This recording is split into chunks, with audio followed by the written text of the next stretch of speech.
I'm going to be doing overpopulation segment today, right now. So here's the symbol for overpopulation. This can be found in the symbols book. And moving on, let's see here. Okay, there we go. All right, from predictions 1947.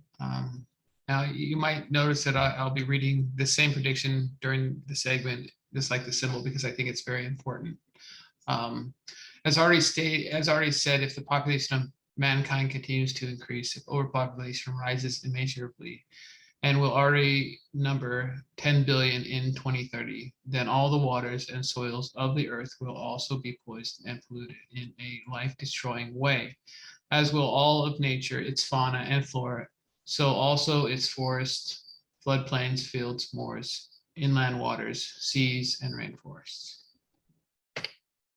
So this is inspired by the Crusade Against Overpopulation by Billy. And if you want, here are the YouTube videos that read you the whole essay. Today we're dealing with the word epidemics.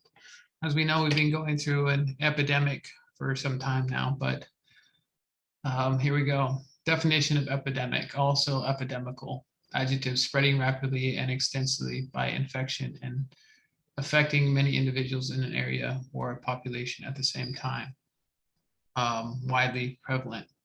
Now, an outbreak of a contagious disease that spreads rapidly and wildly. A rapid spread, growth, or development. So according to the Hanok prophecy some time ago, as of now, new epidemics have spread among the earth people. However, as Hanok prophesies, quite a number of further epidemics will follow. Not only AIDS will occur worldwide in 1990s, but also epidemics such as the so-called mad cow disease, i.e. BSE, out of which different strains of the Creutzfeldt-Jakob syndrome will develop, lasting well into the new millennium. Also, an epidemic known as Ebola will cause many deaths, as well as other unknown epidemics and diseases, which will sporadically arise in epidemic proportions and will be new to the human being, causing great concern. So from the Wikipedia, a list of epidemics, recent epidemics, or not so recent ones, we have bubonic plague, influenza, bubonic plague, HIV/AIDS, COVID, and some more. So based upon this, I thought I'd go through and find a few contact reports that talk about certain epidemics that have happened in the past. So the first one I thought of was the Black Death, bubonic plague. And here's a map to the left here that shows that there's still outbreaks of this going on today, but we hear nothing of it in the news, even here in the United States. Really, what further interests me is where the real origin of the bubonic plague lay, which raged in Europe from 1347 to 1353, and later also in Africa and other countries, claiming many millions of human lives. It has been and is much talked about and argued about, but there have been and are only answers to the question that are not certain. The top. The origin of the bubonic plague was in Egypt on one hand and China on the other. From Egypt, the pathogens of the disease were brought to Europe by rats and fleas, which were unwillingly carried along in trade goods, both via the Mediterranean and overland. The disease was also spread from China to Europe via the Silk Road, the most important trade route at the time, with Venice and Genoa also playing a major role. But the disease was also brought to Europe through the fault of members of the former Mongolian tribe, which had formed from Genghis Khan's army and became known as the Tartars.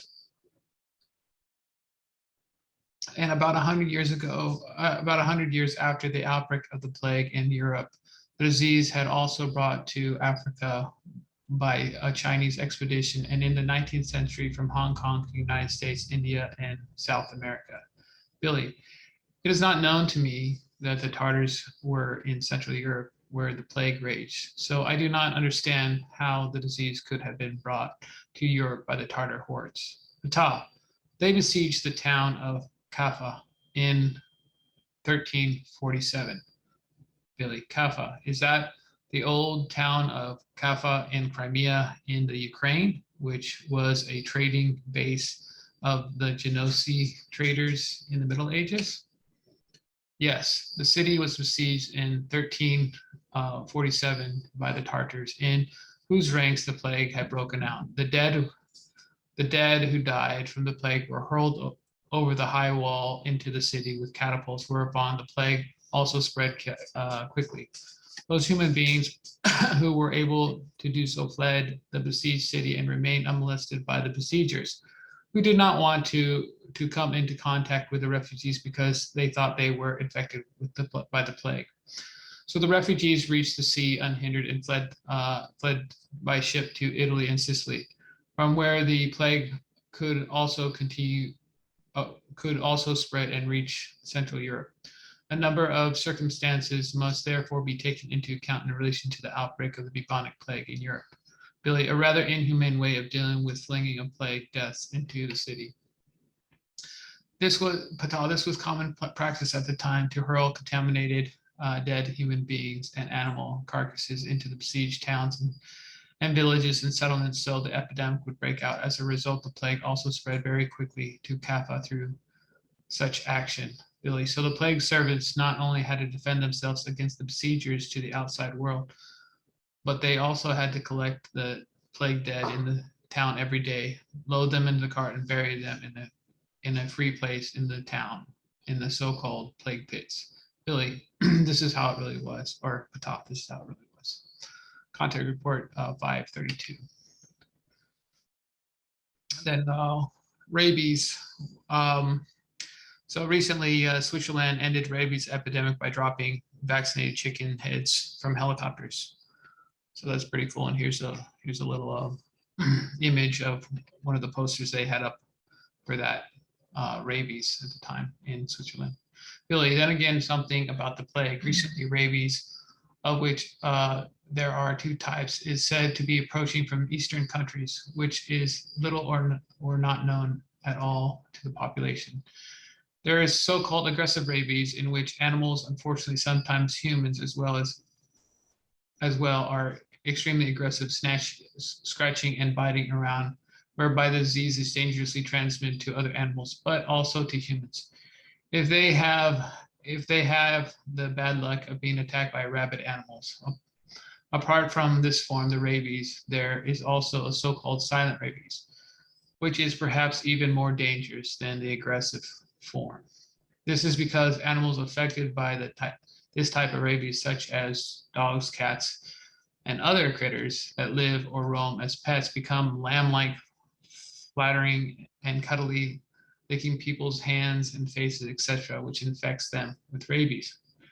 But this is indeed the case, but it does not tell you what you tell. I would say the translation is messed up. It does not tell me what you want to ask. Billy, oh yes. My question is, to the extent can the disease be transmitted to the human being respectively, and in what ways does the infection occur? Rabies is an epidemic that is transmitted to the human being mainly by scratching and biting wounds, as well as by saliva of infected animals. Consequently, the eyes, mouth, and nose are factors that absorb the rabies virus. If the human being, e.g., or for example, animals infected with rabies are licked on the body, hands, or face, or if the hands touch such places and these are then brought to the eyes, nose, and mouth, then the infection inevitably occurs. And if there is a contamination, then there is practically always a fatal outcome. In certain cases, early vaccinations and appropriate injections and other measures can prevent the worst from happening. But this is always a highly questionable matter, because once the rabies virus is in the blood, there is usually no cure, either in the human being or in the animal. This very resilient virus can infect practically all mammals, which, once infected, can also transmit it to the human being. After all, in Europe, it is mainly foxes and bats that are infected and spread rabies in the wild. The tropical and subtropical countries, however, is much more than stray dogs, but also vampire suckers, which are also bats, such as critters in South America and Panama, which feed on the blood of large herd of cattle. In India, which is actually the worst country in terms of rabies. I gained some experience when I worked for an animal welfare organization as a medicine man. Pata, I know that, and what you say is correct. It was also from contact report 532. So here's another thing I came across. A country's best prepared to deal with a pandemic. This was from 2019, and I guess the opportune words here are best prepared. So as you can see, the US is number 1, the United Kingdom is number 2. But what do the recent polls say about this? The Worldometer coronavirus, just taken yesterday, here is the counts. So if we go back and we look at best prepared, I guess that's why we have the most cases, because we're the best prepared to receive them. I don't know. That's a little morbid joke there. But anyways, looking at US and our closest competitor is India, but India has 5 times the population of the US. So that's kind of, it's just ridiculous. Anyways. So the next one we talk about is the Spanish flu, i.e. and the swine flu together. An excerpt from the 487th contact conversation of June 14, 2009 can question this answer for you, or it can answer this question for you. But once more to the swine flu. There already exist conspiracy theories again, and they claim that this can degenerate into similar manner to the Spanish flu in 1918. Just as you say, can you say something about this? Oops, sorry. But there is this to say regarding the swine flu pandemic, about which you ask. This has nothing to do with one of the stupid conspiracy theories, which are invented again and again by panic-mongering know-it-alls and pathologically deluded who suspect malicious conspiracies behind any and all events. However, there is something more precise to say about that. In 1918, an influenza epidemic already raged with the pathogen H1N1, which within 2 years demanded around 50 million human lives. So that was pretty much the people that died in World War II in 2 years. Swine flu also stems from the strain of the virus as a result of the Spanish flu. In the year 1919, a virus dynasty, so to speak, arose, which remained in existence up to the current time. So I just wanted to reflect a little bit on this picture here. This is a picture of all the people who have the flu. So as you can see, they're in a well-ventilated area and they're closed off from each other. And that's the reason why this flu only killed 50 million people. And if you can't tell I was being sarcastic, then I was. Basically, this is the early days of how they used to just take everybody who's sick and put them in the same room. And this would just continue the spread of this. And so we've come a long way, hopefully. Sorry, wrong way. And Spanish flu, swine flu continued. That which is done by the pharmaceutical companies in regard to today's epidemic, respectively, swine flu, is enormous profiteering because the anti-flu remedies are worldwide, sold by them through the governments, health organizations, and private persons, as well as through the black market for enormous amounts in the billions. With these remedies, primarily Tamiflu, but others as well, a gigantic business is made and safety is promised. However, this is only based on angst and panic mongering. The criminal business idea is based on evil, angst-producing scenarios, which one does not believe it, are constantly publicized by the WHO, respectively the World Health Organization, and by health officials and self-styled experts. So already in the month of April, swine flu is declared and first pandemic in decades, and thereby angst was stirred up. Naturally, the entire pandemic would have been avoided if governments and the health officials, as well as the actual qualified employees, had immediately prohibited global tourism and so forth. But that just does not happen. Since the outbreak of the epidemic flu around 6 months ago to the end of the month of August, over 1,200 humans died worldwide, which, however, is very much fewer than is demanded by the normal flu. If it is considered that the Earth's population now amounts to over 7.5 billion human beings, then the number of those who become ill, those still becoming ill, and the dead stand in absolutely no comparison to the insane mass of Earth's population, at least up to the month of August 2009. The course of the disease will still provide no effective indication that the swine flu we designate every influenza as an epidemic, disguises itself from a quite normal flu, or distinguishes itself from a quite normal flu. But the possibility absolutely exists that the swine flu is still further enormously exaggerated by the irresponsible ones and is misused for a deal worth billions, through which all those financially powerful ones who profit as a result of the deal want to, and also can, grow fat, as you are wont to say. They are not only the pharmaceutical companies, rather also governors and health representatives, many irresponsible profit seekers who, through shares, participation, and turnovers, as well as through black market and so forth, earn enormous amount of money with the flu remedies and mass inoculations. So here's a map that I found that I thought was very interesting. More than 2/3 of Congress cashed the pharma campaign check in 2020. New STA analysis shows, and I just highlighted Pfizer since that's the big boy on the block. And in that year, they paid out, over $1.3 million to different representatives of Congress. So this is their location, and on these little blue dots are where the Congress people are located, to where they paid out, and the bigger blue dots are things that they've I think these are different. They're different headquarters. Anyways, and the last one, coronavirus foreshadowing warning. I didn't really want to talk too much about the coronavirus because it's all over the news and it's been over the last 50 contact reports. So I'm just going to look at something that was said years before the coronavirus broke out, and then if we were paying attention very carefully, we could have maybe done something about it. But most as a population. Quetzal, yes, we have clarified these matters. The fact is, which will, of course, be vehemently denied by China, that this lung disease was caused by experiments in a secret laboratory for biological weapons in southern China province of Guangdong.